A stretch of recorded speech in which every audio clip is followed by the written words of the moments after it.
Hi. Nope. There we go. That's the one. Hi. How are you? I am Jim. This is Jim on Sports. Welcome in. It's Thursday. Thank God. Means the week's almost over, and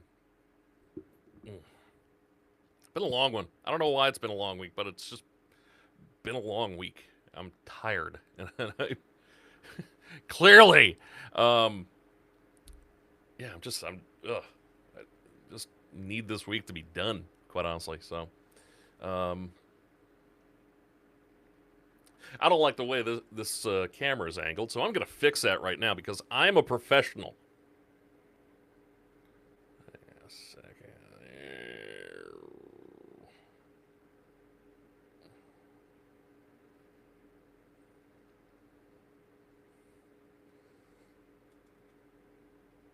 There you. Mm, mm. Uh, uh, uh, uh, uh, uh, uh. Hey, there we go.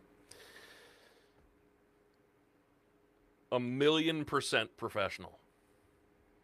Don't let anybody ever say otherwise. Um,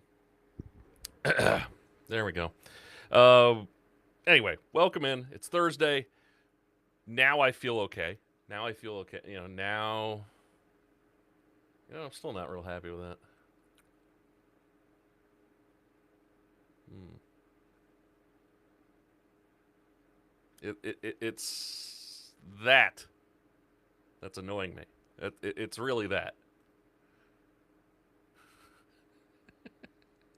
What up, H Town? How you doing, bub? Homie. Um. So yeah, if you're still trying to figure out just what the heck I'm doing right now, JimOnSports.com. We've been doing this for what, like a couple of weeks now. So, just kind of going live whenever, typically in the afternoon. And then and then there's also going to be days where I don't want to go live, so I'm just going to record something and put it out there for you. What? Hmm. Uh, Podcastable as well. Spotify, Apple Podcasts, iHeartRadio, the iHeart app, all that stuff. It's all right there. So all you gotta do is just search Jim on Sports. Um, let's see here.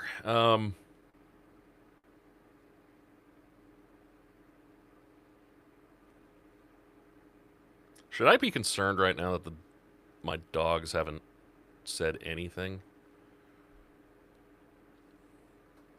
in like an hour and a half? Is there a gas leak in my house right now that I don't know about, and it's only affecting them?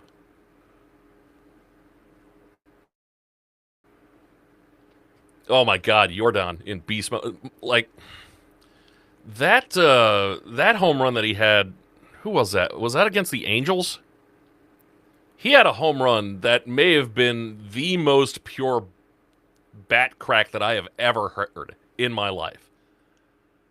Like, just like, you don't hear bat cracks like that. Like, this was the kind of bat crack that just, you knew that ball had been demolished. So why even try fielding it? Why even try, running up to the wall, try to see? No, this thing way the hell out there. That was, I think that was over the weekend. I think it was over the weekend, and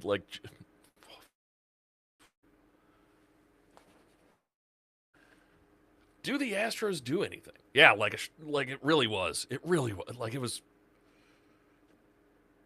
mwah, chef's kiss, chef's kiss. Um, should be interesting to see if they do anything. Um, yeah, the Astros. You know, taking a look at it, and I'm gonna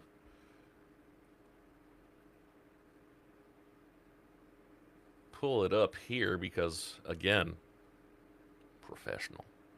Um,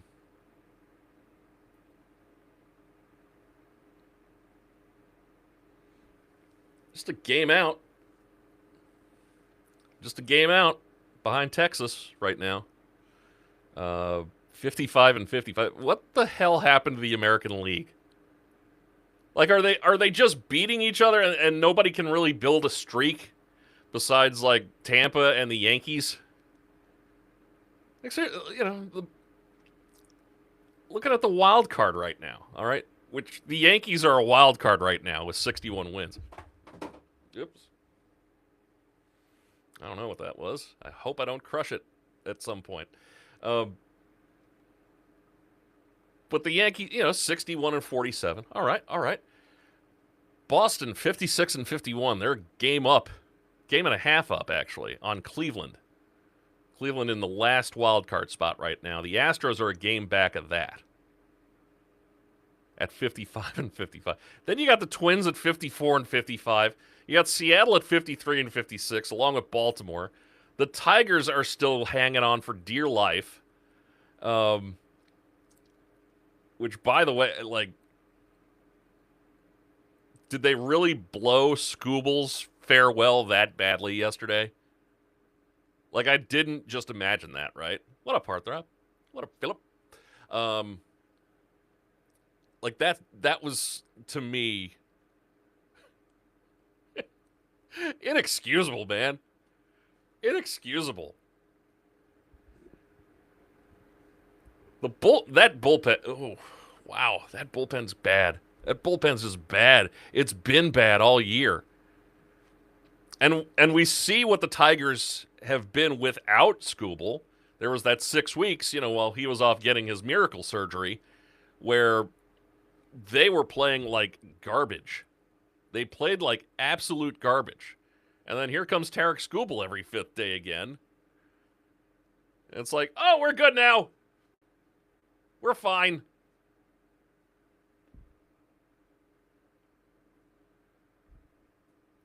Awful on the road, too. 21 and 31 on the road. Not great at home. Somebody about to cut off Detroit's lifeline when they take Scooble. Yeah, they are. Monday's the deadline. Monday, I believe, 6 p.m. Eastern is the trade deadline too. That's a lot to think about if you're Detroit. Neat. Something was detected at my front door.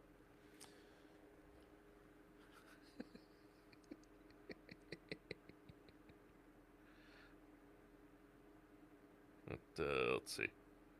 Anything important?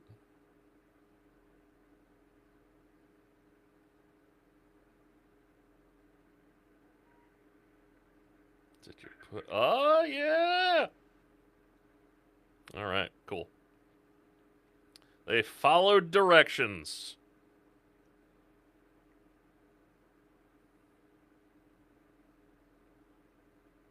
Very good. Very good.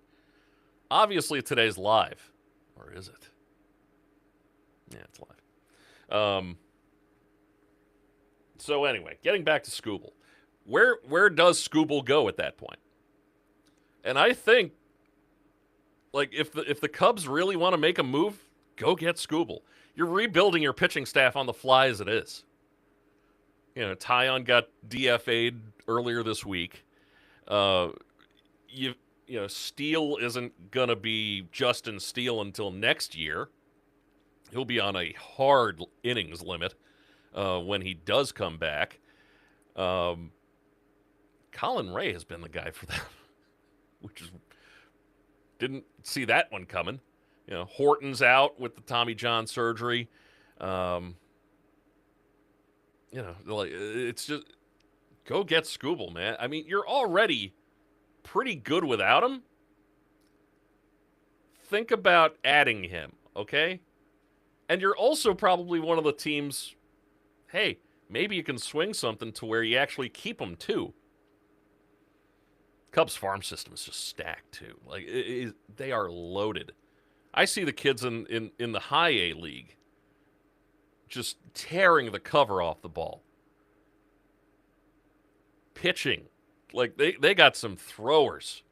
They got some pitchers down here in South Bend. So, yeah, the Cubs really stand out as being a team that, like, if they don't get him, who's got the farm system that can stand up to that? That could, like, it, just a crazy stacked farm system. So, or should the Mets just, make everybody chuckle and go, "What the fuck are you doing? Why are you doing this? He's not going to stick around for this." Just have another Baez trade for no damn good reason. So, yeah, that'll be Monday. I'll probably be live on Monday. I'll say that. Live on Monday to, with any sort of trade and all that stuff. So, hey, there we go. Promote that, won't you? Let's see what's going on today. Let's check the old quick hits here. I'm on Green. This news came out today. The Green Bay Packers career rushing leader, he revealed that he has Parkinson's. He's 49. He said he revealed this in on the podcast Go Long with Tyler Dunn. He was diagnosed with early onset Parkinson's in January of last year. Before his appearance this week on that podcast, he had really only shared that diagnosis with family, close friends. Not a whole lot of people knew about it, but he's wanting to spread the word as far as getting the word out there, as far as detection and catching it early so that you can actually still enjoy life, and still be able to maybe combat this even. They got Pete Crow, America for Hobby. I knew then and there. I knew then and there that was going to just,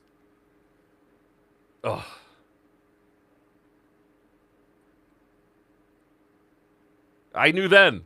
I didn't even have to see him at Single A. I knew then that was the worst trade.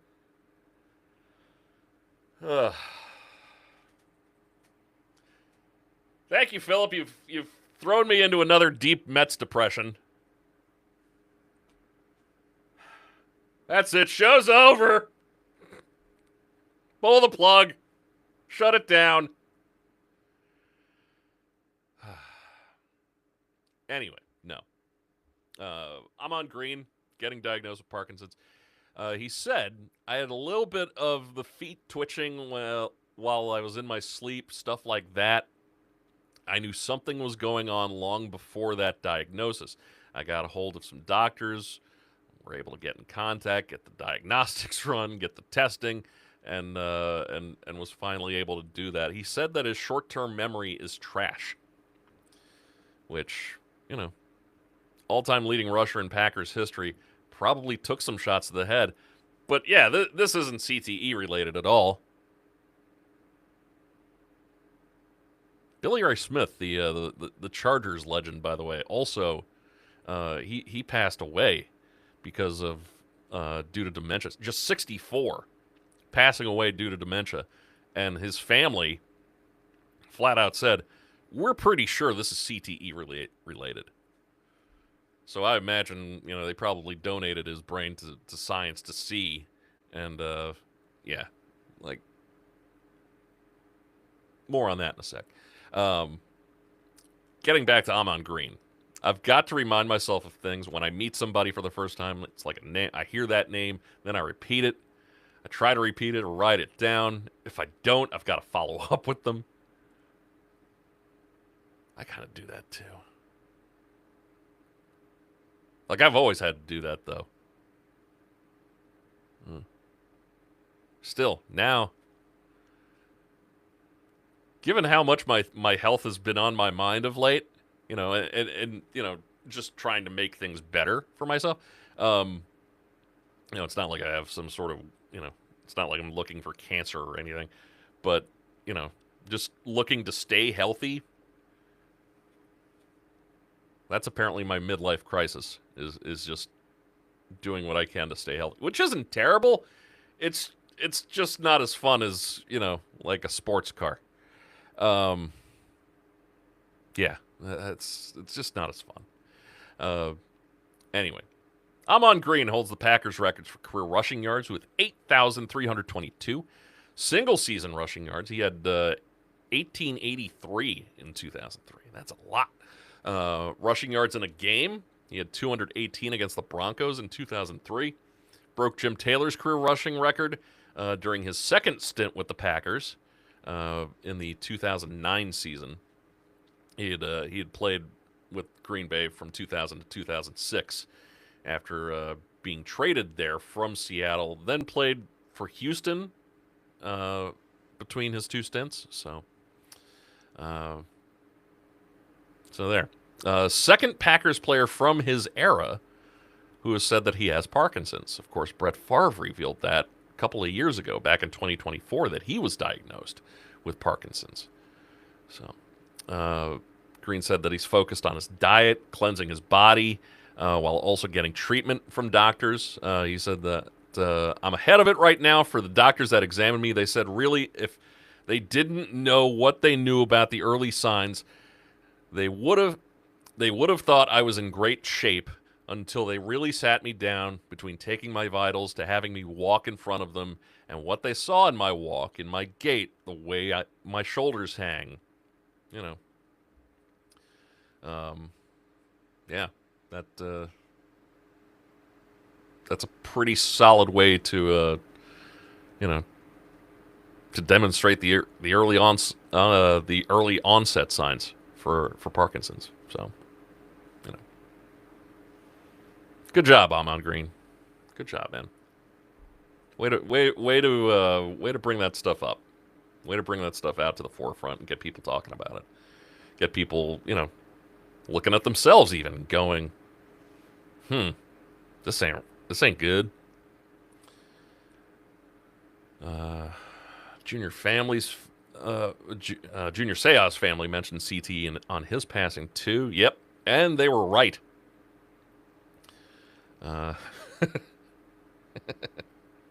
Moral of the story: don't go to Green Bay. I mean, really, Wisconsin in general. I've been to the Dells, hooray, hurrah, Gets cold up there way too early. That's what I remember about it. CBS NFL analyst and former Cowboys, former Cowboys quarterback Tony Romo had an open container of alcohol in his vehicle when he was stopped by police last week and later arrested on suspicion of driving under the influence. Good job, Tony. That's the sarcastic good job, okay? Not the genuine good job that I just gave to Ahman Green. That's sarcasm. Sarcasm. According to one of 3 citations released by the Milwaukee County Sheriff's Office, the open bottle of an alcoholic beverage was discovered in the passenger side of Romo's black Jeep during an inventory before it was towed. Another citation said police stopped Romo on Interstate 43 on July 23rd after he was seen passing cars in a gore area, which separates interstate traffic from cars entering from an on-ramp. Okay, it's that little tract of land there. The police said Romo questioned what a gore area was during the stop. Here, right now, in the middle of a stream, good place to ask what a gore area is. While you're driving through one, not. Remember that, kids. Romo performed poorly on field sobriety tests. He was taken into custody, booked, released. Court records show that he was later cited for refusing to test for intoxication after his arrest. That's good. Real, just keeps getting better. He has a court appearance scheduled for September 21st. True. Very true here. According to body cam footage released earlier, this just keeps going. All right. Romo told deputies that he had been coming from a golf course and was on his way to visit grandma and grandpa when he was stopped. A deputy told Romo he suspected him of being impaired because he had red, glassy eyes and stunk of alcohol, basically. Went to high school about 35 miles from Milwaukee in Burlington, Wisconsin. That whole, going to visit grandma and grandpa, that excuse works when you have a living grandma and grandpa. Just by doing a simple search of public obituaries, you can find out that, yes, all 4 of Tony Romo's grandparents are dead. Romo has been the lead game analyst for CBS's NFL coverage since 2017 after making 4 Pro Bowl appearances. 12-year career, which, good chunk of that spent, kind of on the bench. Remains the Cowboys franchise leader in career touchdown passes with 248. Held the franchise record for career passing yards of 34,183 until Dak Prescott overtook him. So, I'm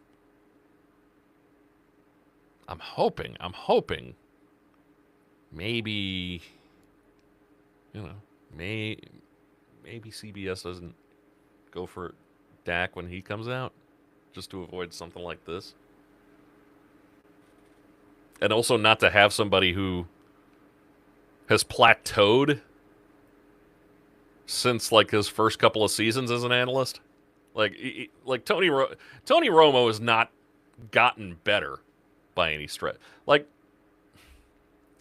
Madden, sure, he had a shtick, but he kept up. He kept getting better.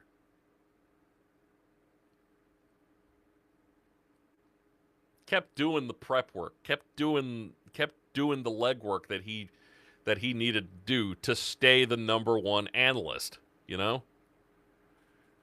So I don't get that sense from Tony Romo when I listen to him do games now. So that's the program director in me.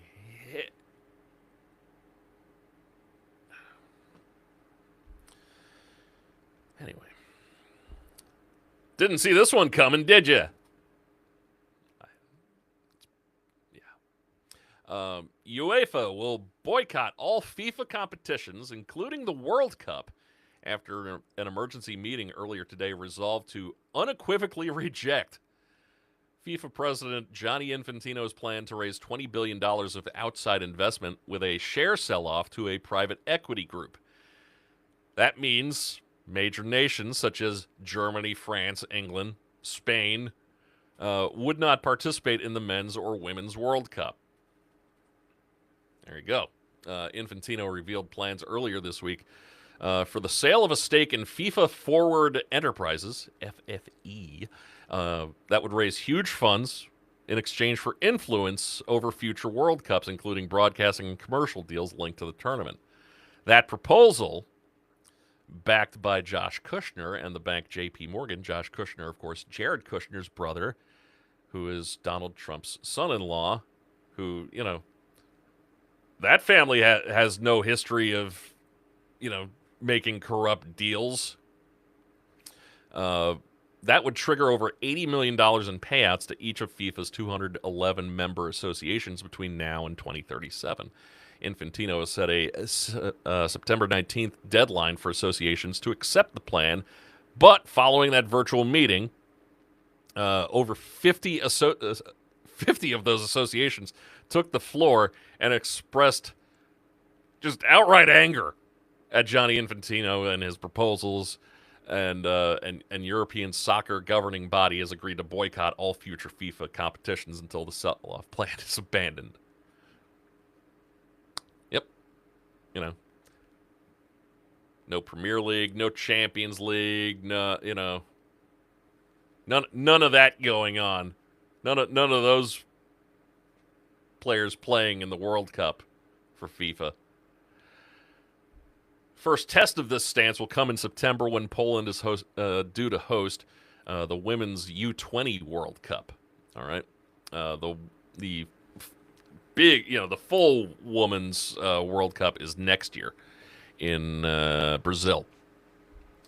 In a statement on behalf of UEFA and its 55 national associations, UEFA said, UEFA and its national associations will not participate in FIFA competitions.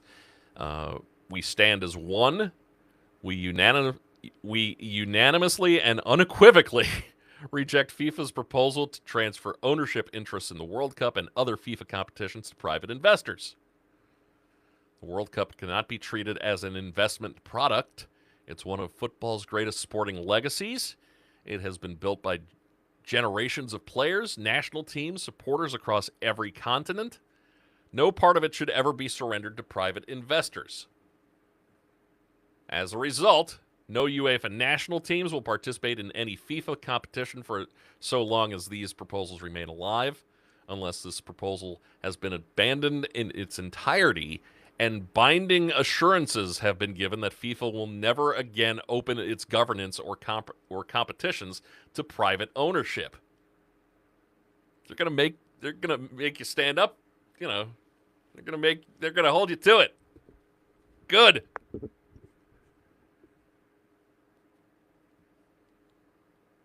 Why do I get this feeling that that's how Congress should be acting right now about some things, right? Right? Anyway. That's like as deep as my political commentary gets, by the way. Nobody should be in any doubt, going back to the statement here, nobody should be in any doubt. UEFA and its national associations will oppose these plans with absolute determination. Concerns over the influence of outside investors were also raised by UEFA. Our opposition goes far beyond process. The moment external investors acquire ownership interests in FIFA competitions, football changes forever. Commercial return becomes a permanent obligation. Investor expectations become a daily pressure. From that moment onward, every decision on the international calendar, every decision on competition formats, every decision shaping the future of football is no longer driven by what best serves the game, but what best serves shareholders. This model has no place in world football. Its future cannot be dictated by the expectations of those whose first duty is to maximize financial return, nor can the interests of national associations, leagues, clubs, players, and supporters become subordinate to investor returns. Not going to lie, UEFA's spitting some hot fire. Flat out. UEFA coming correct. Whoever their PR people are, fantastic writing. Will Gianni Infantino listen, or absorb a word of it? No. But you know where they stand. There's no ambiguity here. None. Got to admit, good job, UEFA. Good job. CONCACAF's 41 member nations were also set to have an emergency meeting today. No word on that yet, but more than likely going to be siding with UEFA here. More than likely. Sources told ESPN on Wednesday that a potential FIFA boycott by European nations would mean women's soccer could become a pawn in politics since the next World Cup is on tap. The next World Cup on tap is the 2027 edition of the Women's World Cup in Brazil. So, I was right about that. So, yeah. You think politics in the NFL is bad? The best part about that, too, there are going to be some excellent chants coming from British fans. You know it's going to happen. Britain, Ireland, hell, the Germans, the Norwegians, the French, the Spaniards. Oh, send them shits over to the United States too. We could use some entertaining chants in MLS, quite honestly. Could use a lot of things in MLS, quite honestly, but what do I know? To training camp we go. Cincinnati Bengals defensive end Shamar Stewart will be out for multiple weeks with a hyperextended left knee. Went down in drills yesterday. Opening day of training camp was yesterday for Cincinnati, for a lot of teams actually. Had to be carted off the field, had to wait until later in the day to see the extent of the damage. And apparently, according to sources, it looked a lot worse initially. Like it looked like he was going to be sitting all year. Bengals added 4 key pieces in the offseason, including Dexter Lawrence, Pro Bowl defensive tackle, formerly with the Giants, who said, I quit this bitch. So, at least you got that going for you, Cincinnati. Your defensive line, it's not going to be whole in training camp, but by like week 4. Carolina Panthers rookie wide receiver Chris Brazzell will undergo season-ending surgery on his left knee. The Panthers initially planned to follow a non-surgical path for his moderate LCL tear, which would have sidelined him for up to 2 months. However, here comes that second opinion. Here it comes. What up, 75? How you doing, bud? After receiving a second opinion, the team and Brazzell's represent, both sides. Typically, this is just like a player's representatives making this, announcing this decision. No, the team said this too. Okay, all right. They decided surgery was the best option for his long-term health.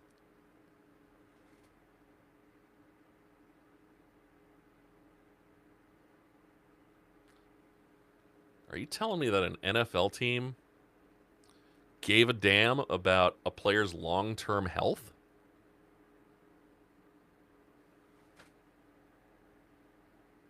Do we need to write this? Do we need to write today's date down? Do we need to write July 30th, 2026 as like a landmark for NFL ownership? Do we need to do that? I feel like we need to. Somebody needs to. I'll get to it. The Panthers have now lost 2 players to season-ending injuries since reporting to training camp last week. Rookies and second-year players reported, I think over the weekend. Outside linebacker Nick Scorton tore his ACL during the team's first practice, so he's out. That's a crusher too, man. Brazzell was expected to challenge for the third receiver spot behind Tetraoa McMillan. Tetraoa. Tetra? Last year's offensive rookie of the year and former undrafted free agent Jalen Coker. So, there is that. The Swiss Army knife is done in New Orleans.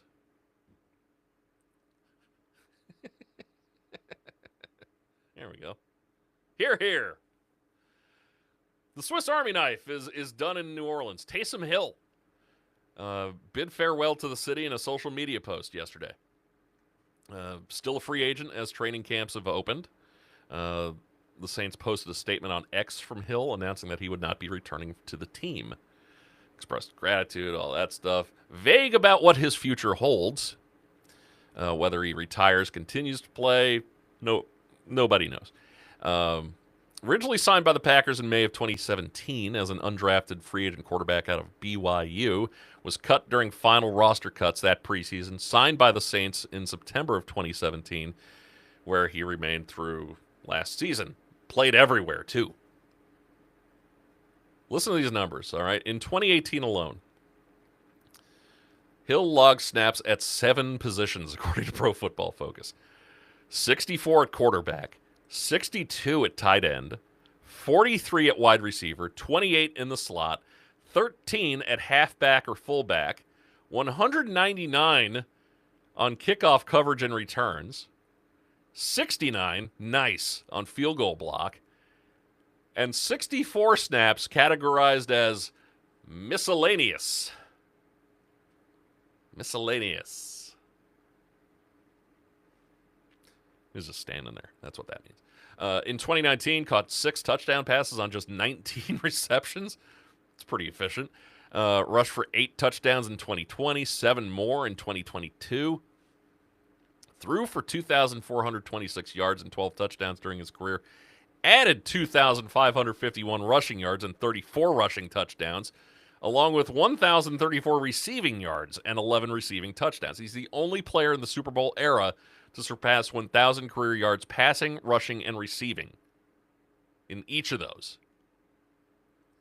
And he also totaled 489 yards on kickoff returns and blocked 2 punts.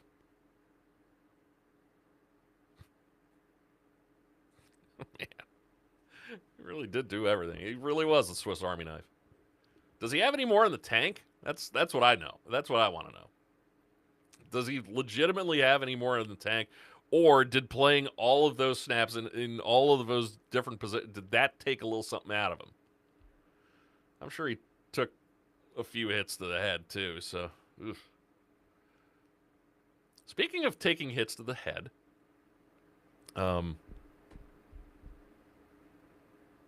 man, like this dude,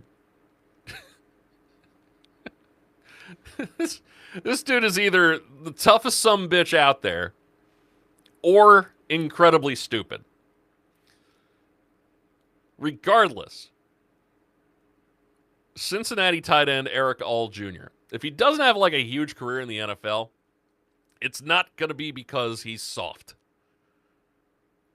He's attempting to come back from 2 ACL surgeries that forced him to miss the second half of his rookie season in 2024 and all of the 25 season. His recovery had gone well, but it was put to the test while he was vacationing in Greece last month. All said he was walking down the street, down the sidewalk near his hotel, and a 3-wheeled truck veered off the street, hit him, and threw him. The man, I mean, yeah, those 3-wheeled trucks aren't big, but still, a truck hit him and threw him several feet. The Bengals tight end, known for his toughness, this is kind of a new level, though. While everyone has been awaiting the moment he knows he's fully back and comfortable returning to the field after his serious knee injury, All made it clear he already experienced it when he was able to pop back up after being hit by the truck. All said, that was huge for my confidence. You don't understand. That did a lot of good things for the mental. Could have been very bad. That's what I do. I'm here for the physicality. After not playing for a while, when I got smacked by that thing and I got up, that is as big of a hit. That's the first time I ever got pancaked, ever. I'm like, damn, if I could take that, I'm good. I'm usually the hammer. This sumbitch. Ha! We talked about Tua being hurt yesterday. We could probably pencil that in every week until the end of the season, quite honestly. Even if he is the backup. All still has a scrape on his face from the incident, but reiterated he feels 100% and is as good as ever coming off the 2 surgeries and the pancake. From a truck!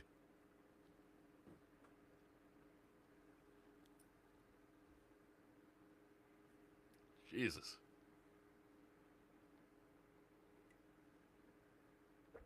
That dude.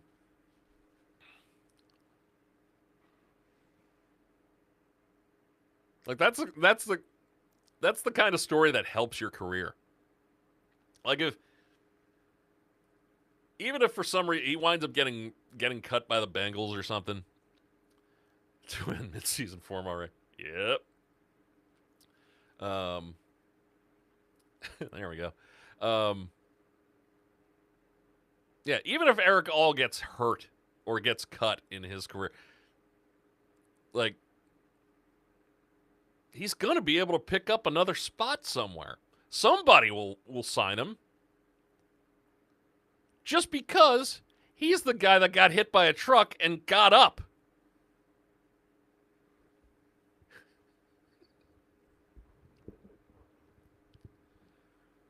I was looking for somebody to kind of take Cam Scadaboo's place, because Cam Scadaboo has just done way too much dumb shit since busting his knee. Like, that affected his head. Since he busted his knee, for me to go, okay, the novelty kind of wore off. You know? Yeah. I'm just saying. Jackson Dart did too. Jackson Dart took a few hits. Took a few two-alike hits, probably.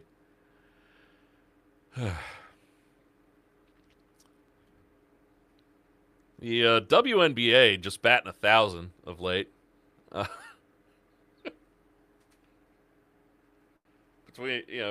Between Kathy Engelbrecht doing, whatever the hell it is that she's doing. I did see somebody go, you know what? If there's one thing that she is not being the player's friend, which is what she's paid not to be. Fair, I guess.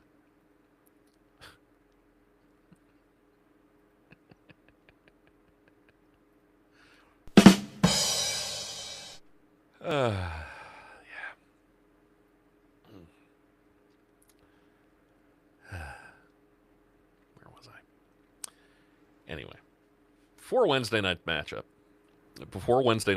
between the Atlanta Dream and Dallas Wings, the WNBA posted a video on social media showing stars Angel Reese and Paige Bueckers appearing to make a friendly $400 wager on the game. People could have a problem with that. I'm just saying. The post was quickly deleted, but not before users on X captured screenshots and recordings, allowing it to spread across the platform because, of course. The WNBA said in a statement today, while the post was intended to be lighthearted, WNBA players are well aware of the league's policies prohibiting betting on WNBA games and receiving training every year reinforcing those policies. We recognize that the post missed the mark. Yeah, you think. They removed it shortly after it was published. They addressed the matter internally. We will also use this as an opportunity to re-emphasize with the players involved that conversations about wagering on WNBA games, even when intended as a joke, can have negative consequences. Yeah, ask Terry Rozier about that. Ask Chauncey Billups about that. Whew.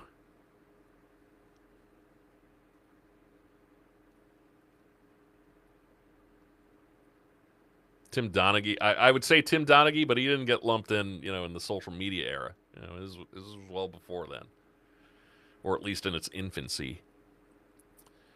Reese and Bueckers played in the WNBA All-Star Game on Saturday. The video appeared to have been filmed during a practice. In the clip, Reese, while holding the cash, joked with Bueckers, "I'll see y'all on Wednesday. If y'all lose," Bueckers replies, "I get to have that," gesturing towards the cash. Reese responds, "If y'all win, you get the 400. Bueckers says, "If we lose, then you get to keep it." Reese clarifies, "No, you owe me 400.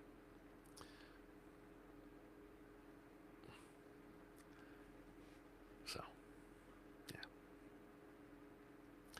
yeah. In the video posted Wednesday, the WNBA's social media team asked Bueckers to recall the bet the two players had. Bueckers asked, appearing confused, "We did? At night?" Paige Bueckers knows how to play dumb. After it was clarified that the interaction had occurred during practice, she doubled down. Becker says, "Bet, I'm standing on that." The caption on the league's post read, "We did?" Followed by a laughing emoji. And then, quote, "Paige Becker's on the bet she made with Angel Reese at All-Star Weekend on tonight's matchup," unquote. Becker's Wings lost to Reese's Dream 82-81. Reese finished with 22 points on 9 of 18 shooting, 12 rebounds, 4 assists and 4 steals. Becker's had 16 points and 6 assists. Reese said, laughing during a post-game news conference Wednesday night, "Yeah, I'll be requesting my Apple Pay after this."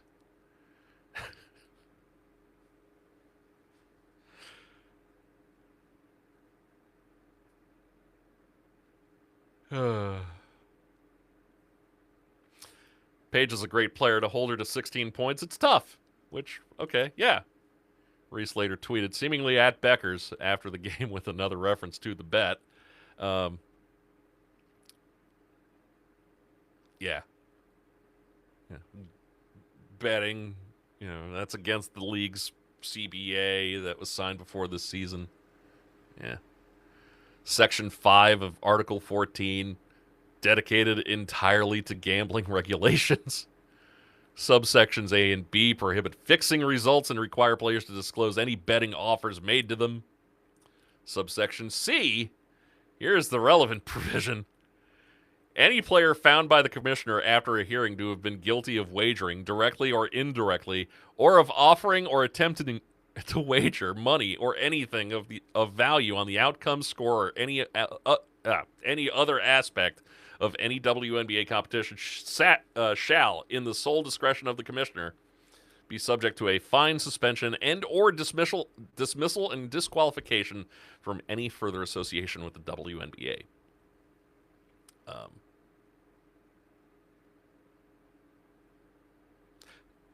I'm betting that's not going to happen with two of the biggest stars in the league. Especially at a time when,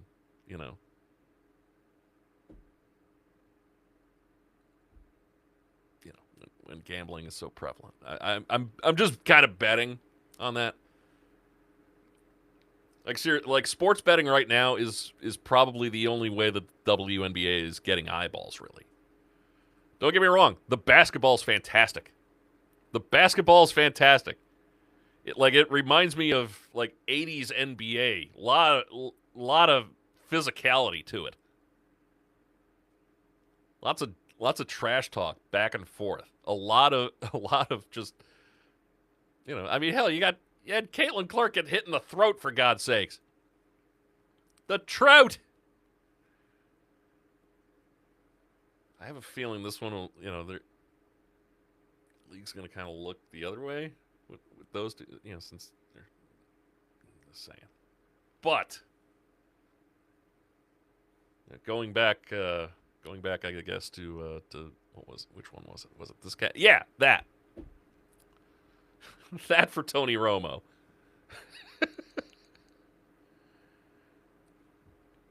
It reminds me of intermediate school basketball. What? You crazy, son.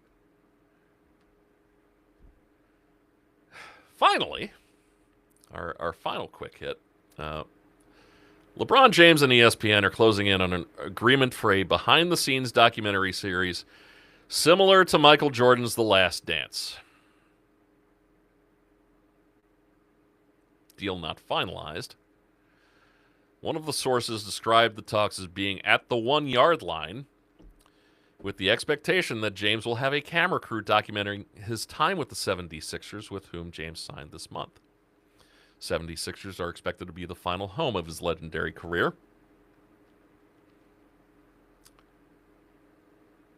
Do they do the 2 seasons? That's what I want to know. The documentary is expected to also use footage from earlier in his career, as NBA crews have filmed him since he was a rookie. I don't know what we haven't seen of LeBron. Like, seriously. Like any game footage, off-court footage of LeBron, we've seen it all. What more do we have? Financial terms, other potential components of the agreement not yet known. When Netflix picked up the 8-episode Jury and Cowboys documentary, Puck reported that deal was for slightly less than $50 million. For the James documentary, there is no set date for when it would be completed and air. ESPN and one of LeBron's reps declined comment. So, of course, The Last Dance, a cultural phenomenon because we had nothing else in the sports world. It aired in the spring of 2020. Everything was shut the hell down.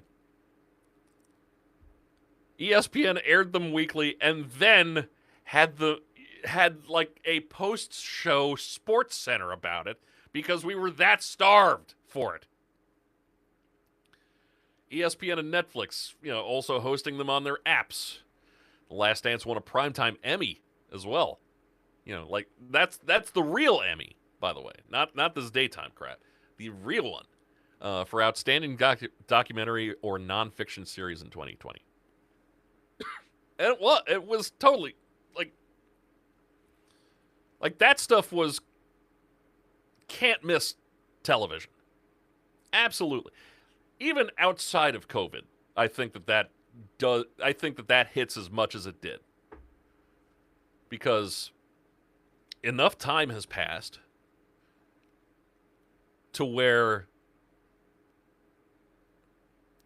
we've all come to realize that those Chicago Bulls teams, especially, that team trying to get its 6th championship, like that whole dynasty, one of the greatest dynasties ever. All right. Michael Jordan cemented himself as the greatest player in the world, in the NBA ever, during those 6 championships. He was pretty damn good beforehand, too. But the fact that he led the Bulls to those 6 championships, and you saw what they were able to be without him.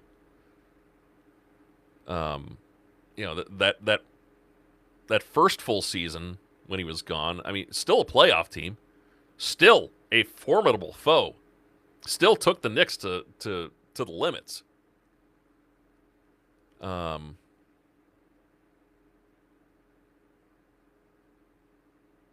But just didn't have that certain it to bump him over.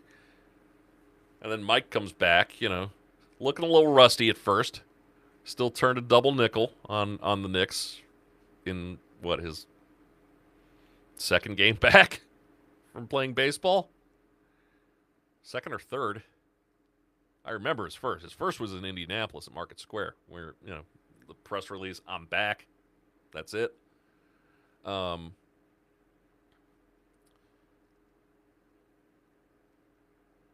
But yeah, like between then, there was 23 years since we had seen that team. Like since we saw since we saw them as they were, 23 years between 97 and 2020.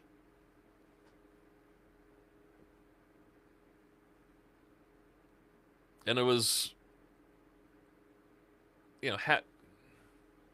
wow, yeah. Second game back from his hush suspension. I'm on board with that too. I'm on board with that theory as well. But yeah, 23 years. This LeBron documentary is going to get pushed down our throats the day he retires. Mark my words. Like we're going to start seeing the trailers drop, for LeBron's last ride or whatever the fuck he's going to call it. coming 2028. And then we'll have coming spring of 2028. And then we'll have, May of 2020. Although probably late June, actually. Probably summer of 2028, as not to compete with the NBA Finals, because I think Adam Silver would probably have him killed. It doesn't matter that he's LeBron James either. Adam Silver can get that shit done. David Stern could get that shit done. Adam Silver hasn't lost a step of the power.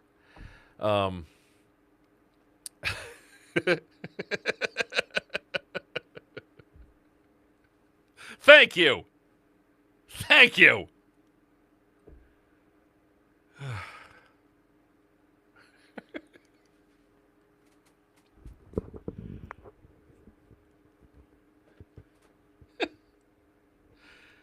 I'm going to trade first class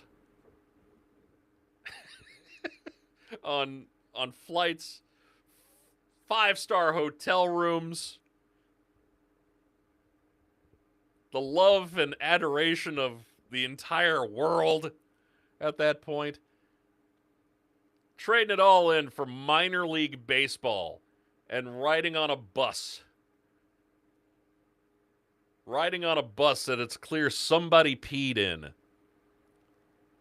Whether they used the restroom or not.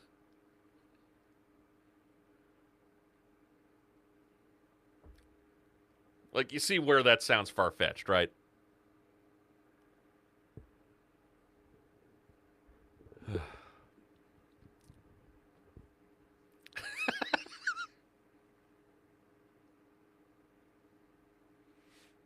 I can't tell you that. I can't.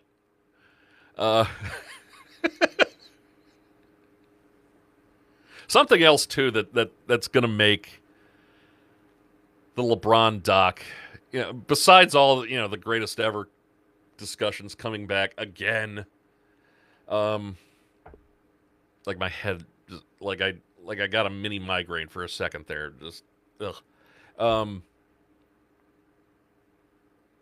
But now we're going to be able to compare documentaries. And the other thing that The Last Dance had was that those Bulls teams were pre-social media. Like, you didn't see the inner workings of the club on a day-to-day basis in the palm of your freaking hand.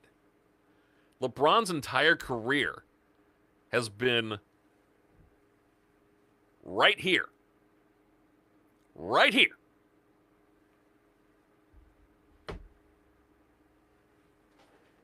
And so, like, I just think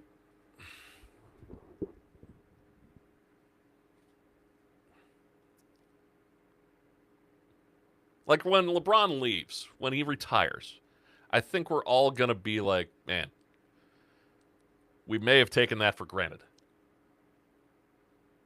We may have let seeing him on a daily basis and him being a headline on SportsCenter whenever he wanted, we may have taken that for granted. That said,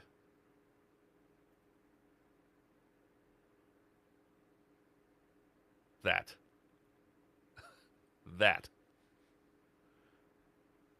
we're not going to be feeling that way until then. Like, we're just not.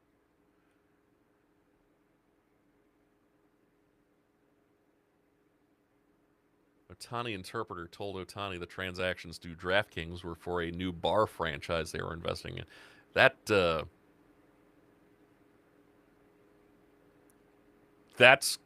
documentary is going to cause. That's going to cause some static. I really do think that that's going to cause a bit of static for Shohei, which is fine. You know what? I mean, like, you can't. I'm not buying it. I'm not buying his side. I can't buy. Like, there's just too much there that you cannot buy.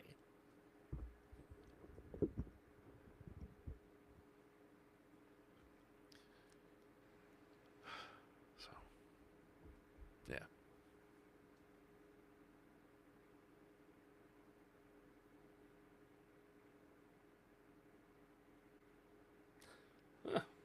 MLS owners will vote on Commissioner Don Garber's successor on Monday.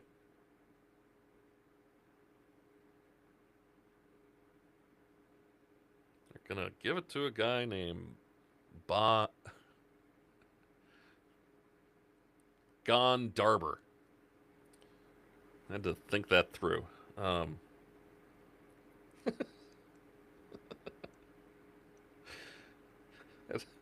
had to think hard on that one. I had to think a little bit too hard on that one, quite honestly. Ugh.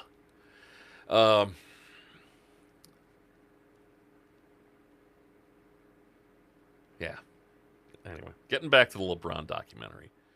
We're not going to have that 20-year gap where we get to look back, through the rose-colored glasses and go, "Man, remember when?"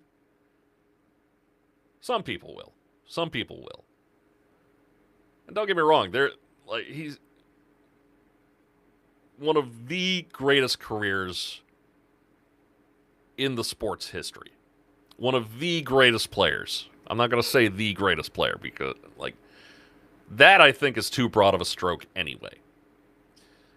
Although I think, if anybody's going to have that, it's going to be Jordan.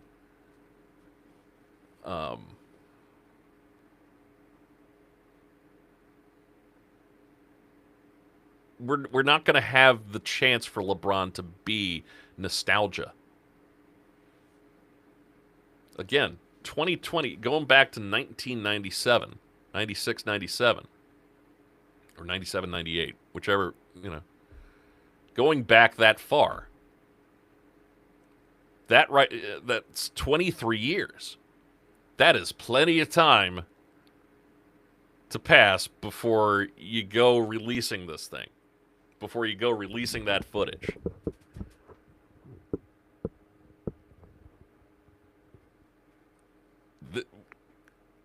Mark my word, we're gonna start seeing the previews, the trailers for the LeBron documentary the day he retires. We're not going to be able to look back and just absorb what we just saw. We're not even going to get a month to do that. We're getting it that damn day. Whatever day that is in 2028. Post June 2028. So I'm just saying, we're gonna be unfairly comparing him to Jordan again because Jordan had the nostalgia going on. Jordan also had a cast of characters around him too. That's another thing that made The Last Dance work. All the Rodman stuff. The abject insanity that was Dennis Rodman during that year. During that time. His security team.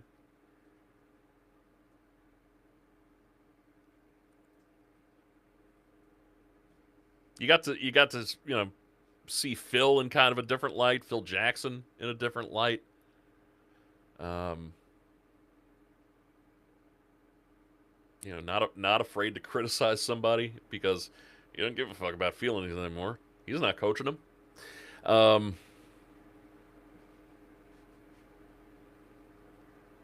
And then we're gonna, and we're not gonna be able to assess it either. We're not gonna be able to assess the greatness that we just saw. Because we'll have seen this entire documentary already for the last 2 years. We're just, I'm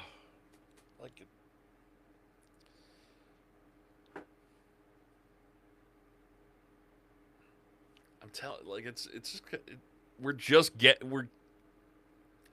June 2028. First preview, first trailer for the LeBron documentary. Guaranteed. Somebody put that on Kalshi, if you haven't already. Like, it's just, we're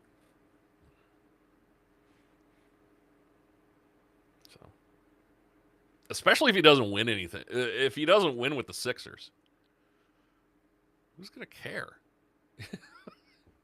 who's who's gonna who's gonna care? You know, like how do you handle the episode where Joel Embiid is injured all the damn time? Who cares?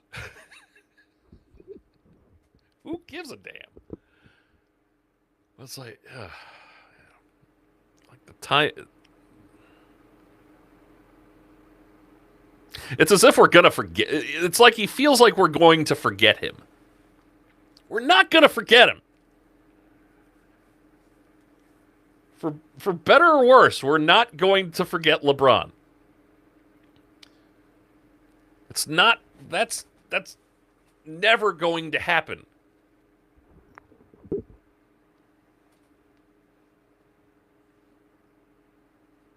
Social media will not allow it to happen. So, anyway.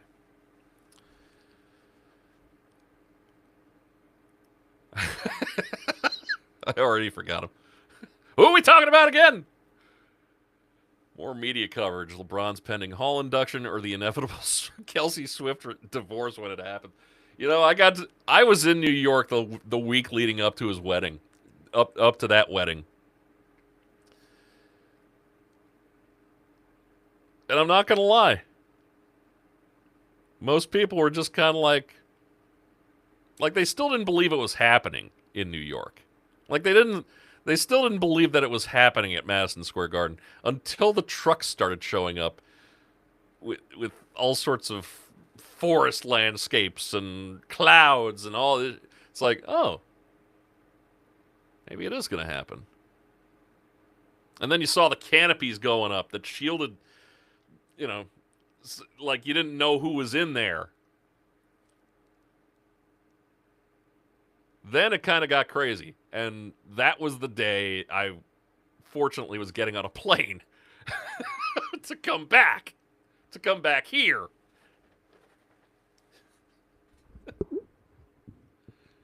Because I wasn't far away from Madison Square Garden either. My hotel was not far away. I was able to walk there, like, quite quickly, actually, from my hotel room. The wedding was at Madison Square Garden. Yes. Rented the arena. Because that's how much money Taylor Swift has.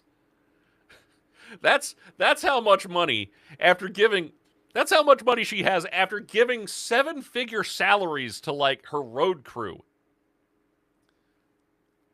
She can rent Madison fucking Square Garden.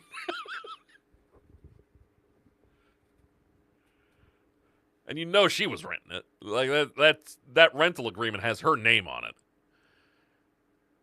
Nothing against Travis Kelce or anything, but come on.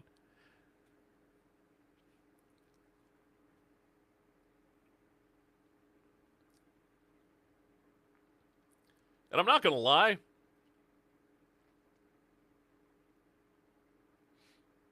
Well, according to reports, apparently, like they didn't use like the whole arena as like, where people were.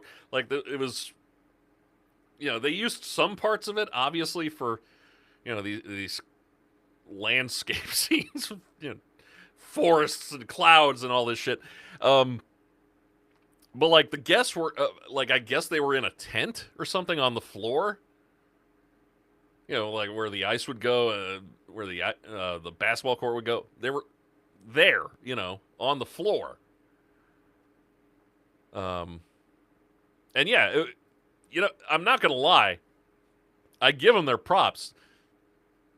Being able to control that thing completely.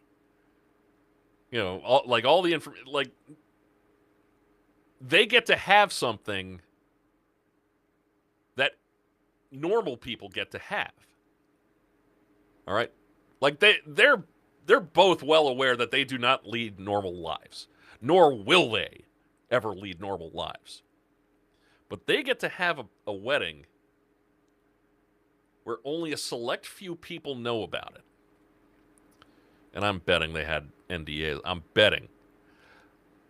But they get to live their lives, even if this thing ends in abject terror and horror. They get to look back and go, that was our day. That was our day with people that we love and nobody else.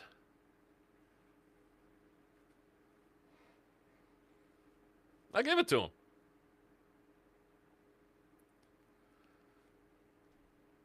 Sounds like it would have been cheaper for them. Well, yeah. Yeah. By the way, what's up, bud?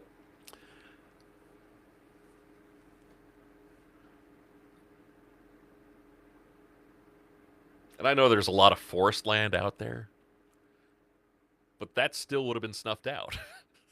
you'd still have fucking blimps overhead. All right?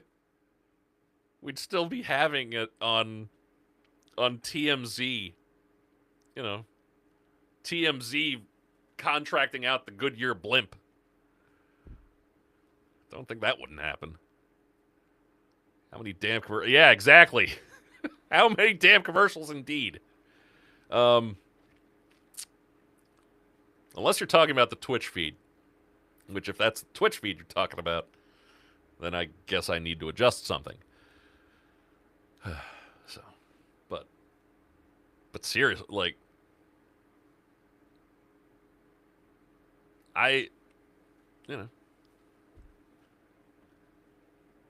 everything was contained within Madison Square Garden. Nobody saw them go in. Nobody saw them go out. Anybody in there. You've heard about some of the people who were at the ceremony, I just missed the last three. Ooh. Okay. Have to worry about bears. Bears beats Battlestar Galactica. That's how deep in the forest it would probably be, though. So. Bears.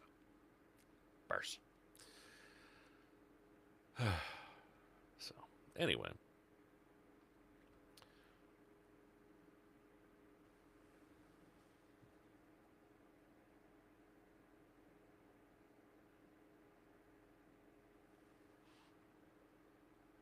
Was that yesterday?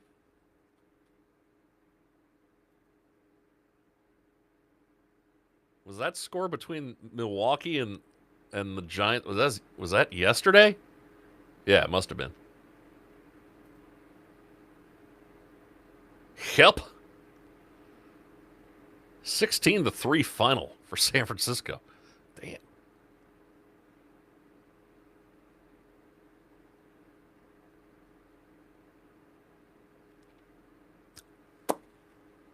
All right.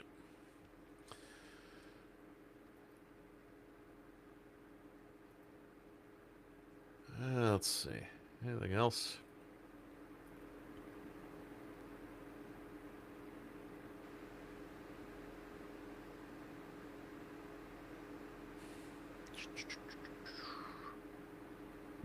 Excuse me.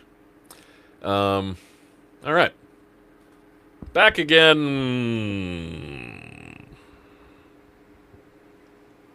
Maybe tomorrow? I don't know. Fridays are always going to kind of be a maybe, just because of the job and whatnot. But definitely Monday, unless I decide to just pop on at some point over the weekend, which is entirely possible. Hell, I'm going to be bored out of my bored out of my mind next week. The wife is going out of town with a friend to Mississippi to go visit her friend's family, like aunt and uncle, I think. And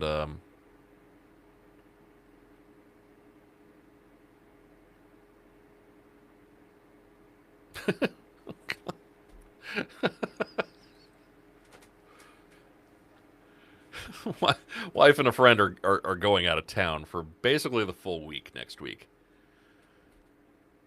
I'm gonna be bored. The dogs are gonna be here too. The three of us will be sick of each other by Tuesday. I guarantee it. So, but yeah, I'll definitely be on Monday. Again, gonna need to do something. Uh, all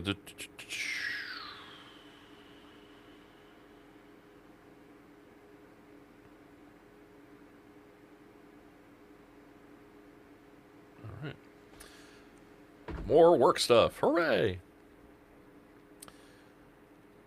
Let's see. Tigers promoting their top prospect, Max Clark.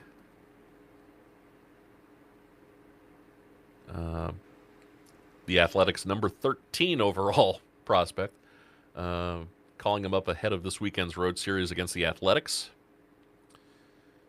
Let's see. Speedy outfielder known for smart swing decisions. Drafted in the same class as Tigers Rookie of the Year candidate Kevin McGonigal.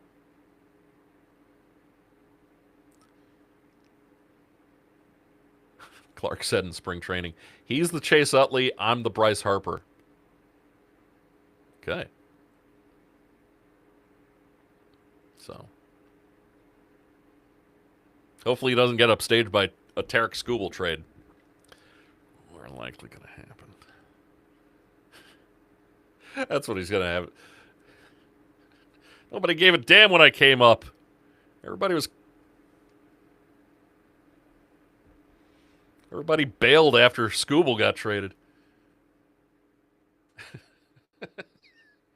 Which may be the perfect time to do it. Yeah, last night, yeah. That bullpen, man. Get a closer, and then go out and get Skubal. You can probably afford both. You can afford to do both. But yeah, that bullpen, man, that is just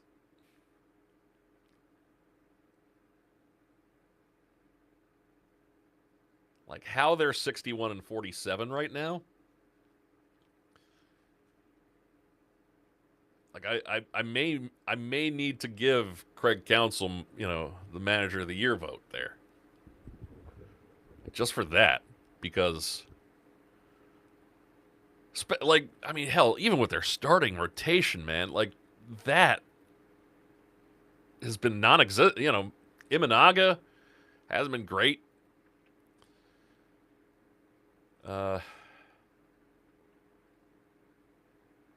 7 and 8. ERA is not bad. The ERA is not bad, which is more pointing towards the bullpen.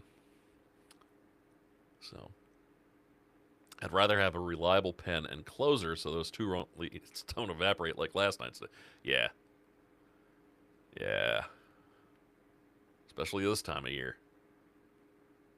Like they could make up ground if they get good bullpen. So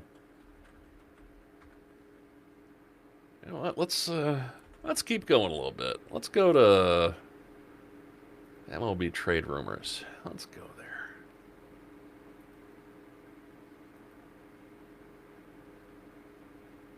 There we go. Philly's interested in Dalton Varsho because the Jays are selling. Steele was supposed to be back in May, done for the year. Yeah.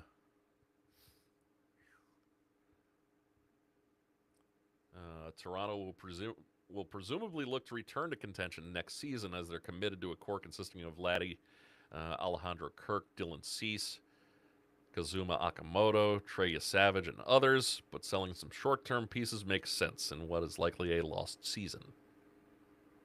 So, Kevin Gaussman, Shane Bieber, who walked 6 in the first inning the other night. 6 walks in an inning. George Springer could be fits for the Phillies, among others. Oh, and there we are. Patrick Mooney of The Athletic reports that the Cubs have considered making a push for Tarik Skubal. They'd be dumb not to. Like, just dunces if they didn't. Seriously, like,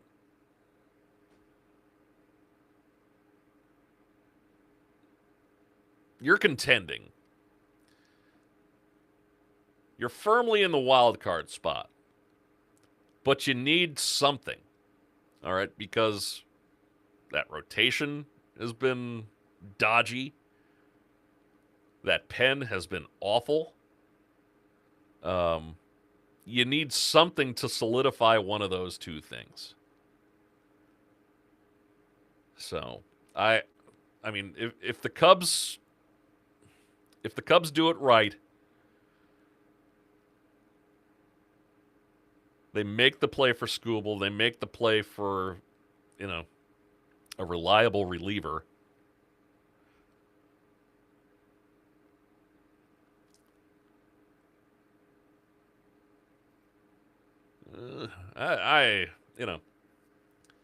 Like, you're not going to be seeing any, to me, blowing things up, that would mean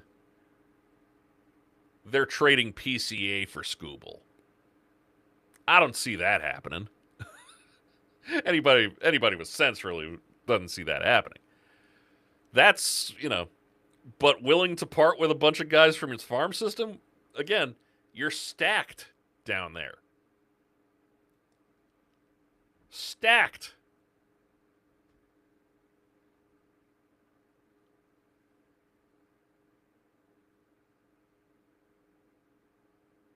So, been tied to Reed Detmers, eligible for arbitration through 2028.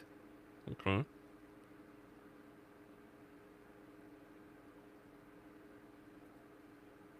I'll give Matthew Boyd his due this year. I'll give Matthew, was hurt for a good chunk of the season. Yes, 6-1, 3.41 ERA though. He has pulled his weight. So.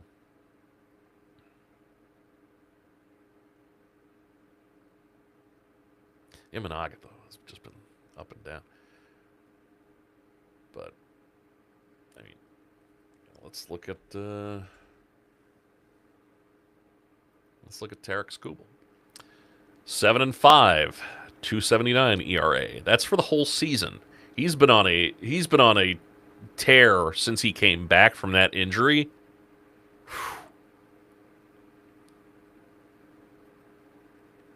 Yeah. Load up underneath, man. I mean, they've got some pop.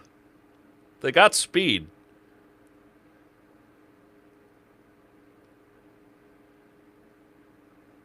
Let me pull up the Cubs team stats here.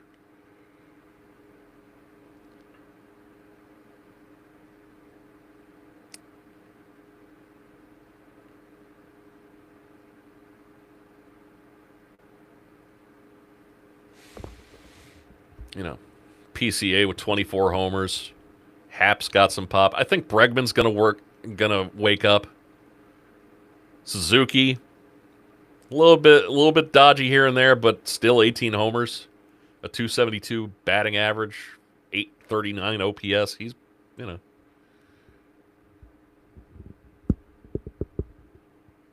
Conforto has been terrific for them. He's been a hell of a pickup. To have him as your fourth outfielder, that's kind of a luxury. 817 OPS this year, 9 homers.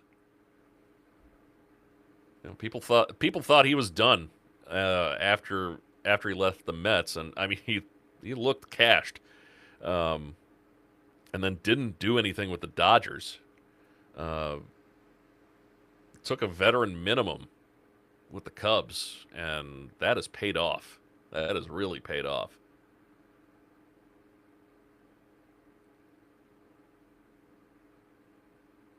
But yeah, Cabrera on the 15-day IL, Tyon DFA'd. Um,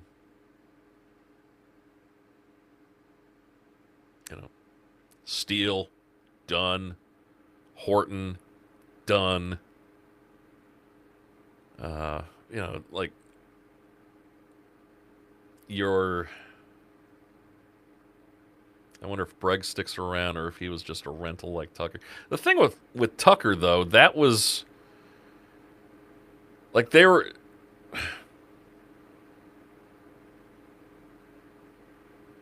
By the way, damn the Dodgers for signing him. Although that hasn't been great. Um,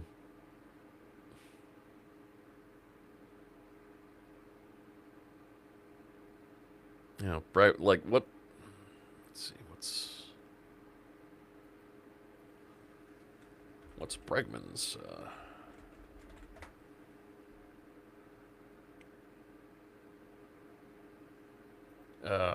Crap, that's not it. There we go. Not Sport Track, Spotrac. Spotrac. Alex Bregman.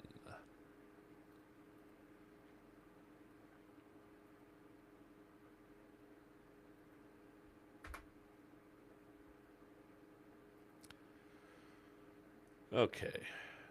No. Not. Wasn't looking for LPGA player Stacy Lee Bregman. No. No. Let's see.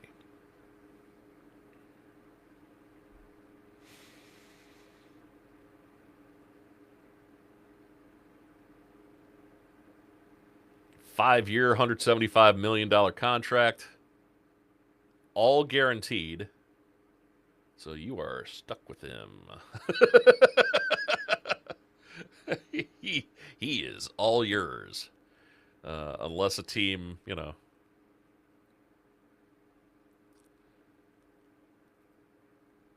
Dodgers getting Tucker's worked out about as well as the Yankees getting Bellinger. I mean, Bellinger was an all-star this year. Bellinger's played well. Got hurt recently. But you know, he Bellinger's been okay for the Yankees. Tucker has been downright ugh. Not up to, not up to snuff.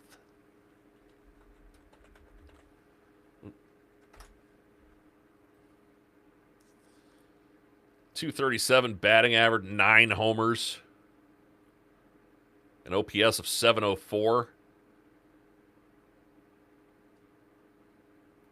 That's not what I would exactly call worth $57 million.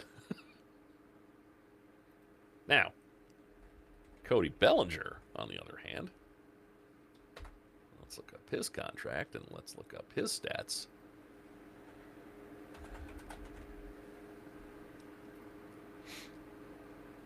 .259, sure. 11 home runs, sure, okay. 770 OPS. All right, so I'm just looking at the last couple of weeks then.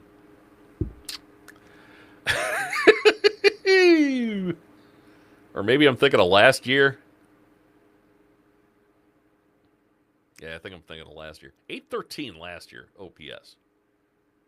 So, 29 homers. So, that first, he was looking like that first year with the Cubs. That rebound year with the Cubs. That's what he did with the Yankees. And then his second year with the Cubs, .751 OPS.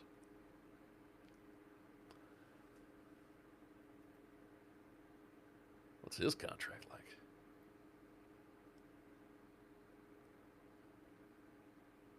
Player opt out in 2028. All right. That is the third year of a 5-year deal. So.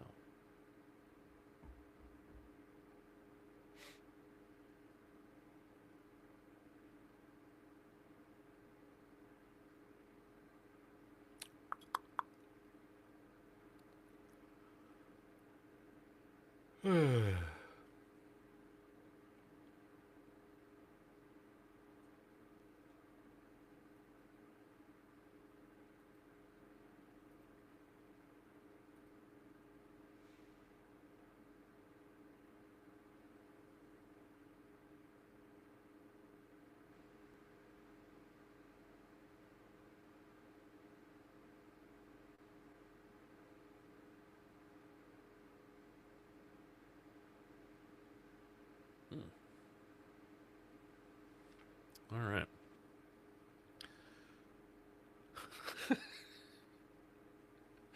Philip's losing his mind now.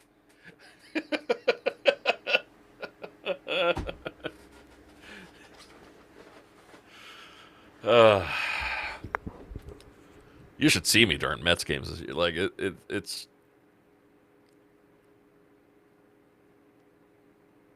this is me during Mets games essentially. There you go. There it is. For 3 damn hours. 2 10-game winning streaks, a 10-game losing streak, and a pitching staff seemingly sponsored by Comedy Central.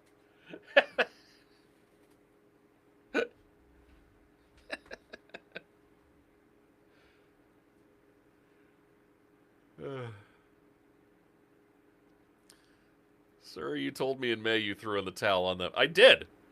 I still have. Trust me. My level of hope for, oh, maybe they'll make a run. They're not making a goddamn run. I know this. I came to terms with this a long-ass time ago.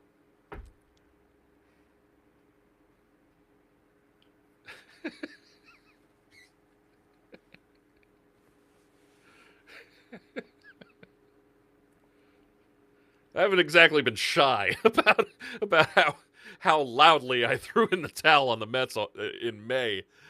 Do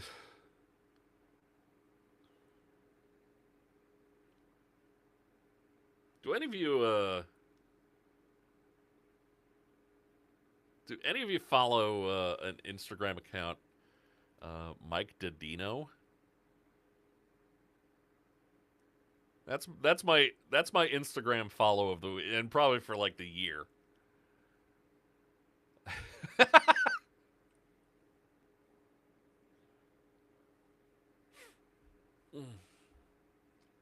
Although they could play the Braves for some reason this year. What the fuck is that? Can't do shit about with anybody else. But the Braves, 7-3 this year. What? Split a doubleheader last night. They lost the second game 1-0, but Sale was on the mound. Okay. Sale was on the mound. You don't have Soto right now.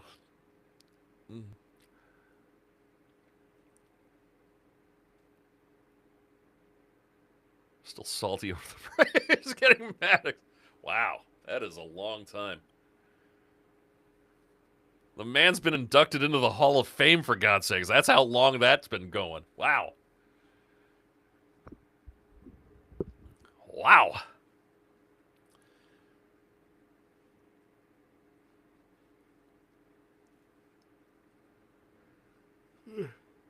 Oh, man.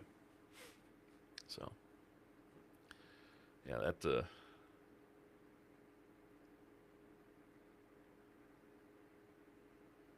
My brother still kind of bristles that he didn't pick the Yankees that year. That he picked the Braves.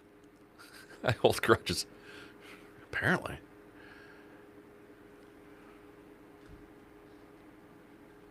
So, anyway, all right. I'm gonna get out of here. I've wasted everybody's time now. Mission accomplished. Back again next week. JimOnSports.com. You can sign up for the newsletter. You get everything sent to you, sent to your email. Podcast at JimOnSports.com. This will be up there. YouTube, for all of this fun, all of this video fun. Just search Jim on Sports for all of it.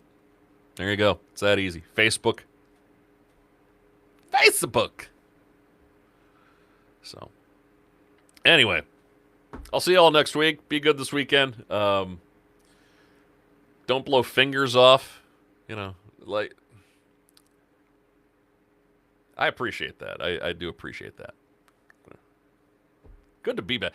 I'm happy to have been able to figure out how to be able to do this. And part of it was just saying, you know what?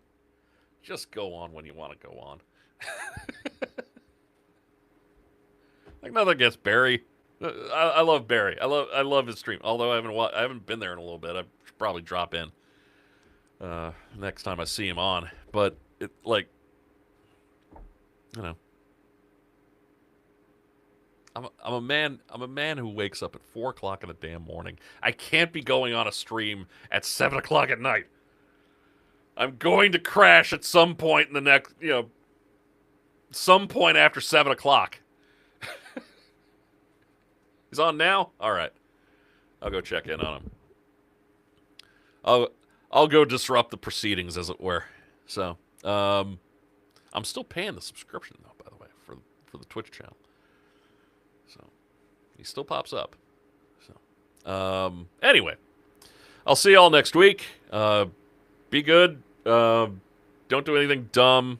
People around here are still shooting off fireworks, so I assume that's happening everywhere. Don't blow your fingers off. Or something equally as dumb. So, and we'll see each other Monday. We'll talk a lot of trade deadline stuff on Monday. A lot of trade deadline because I'm hoping we'll have some trades. There have been a couple of years where there haven't been shit for trades, man. It's been like that'd be a boring ass time. So I'm hoping this year, Scooble's like the big target, but I'm hoping there's some other, I'm hoping there's some moves that nobody saw coming, which is hard in these days, especially when you have a website dedicated to trade rumors that I subscribe to. But, something that nobody saw coming. I'd love to see that. So, we'll see Monday. Until then, later.